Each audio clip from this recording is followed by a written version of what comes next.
Turn 3 begins with all action counters returned to their ready status. All the soldiers use one action to move into the large warehouse. McDougal must discard for himself, Smith, and Taylor to meet the movement requirements, but Walsh does not need any assistance in that regard thanks to his movement value. Since all hostiles generated by the large warehouse have been destroyed, the soldiers collect the 5 resource points that are available.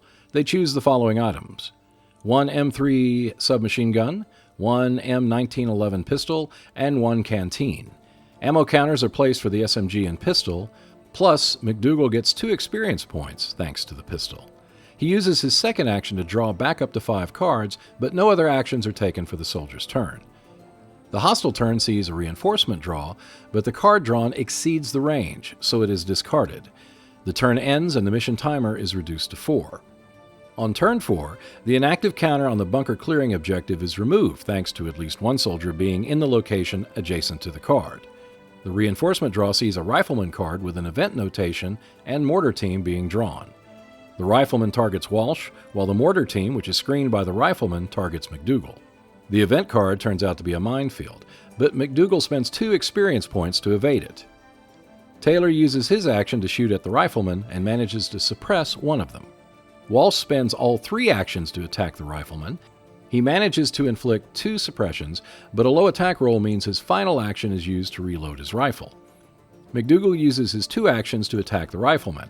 He manages to kill one and suppress the other, but the suppression has no effect. Now it's the hostiles' turn, and they manage to pull a rifleman card for reinforcements in the large warehouse. They inflict a wound on Smith, which kills him.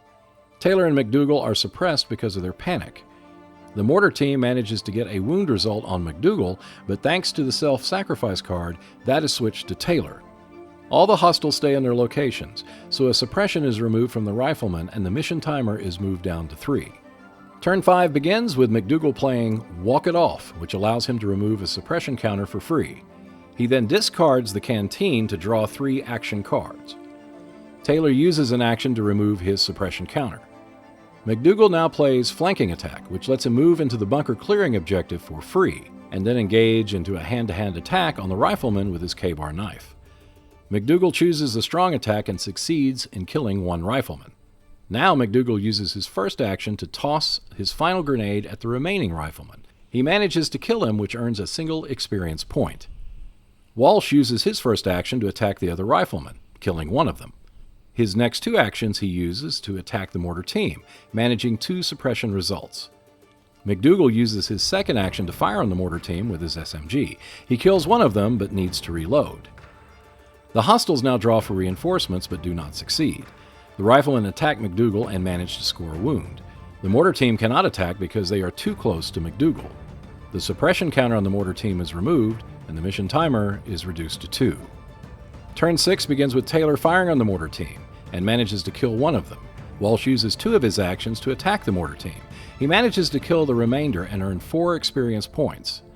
McDougal then spends an action to reload his SMG. He fires at the bunker from point-blank range, overcomes the cover, and manages to destroy it. That ends the mission, which was successful.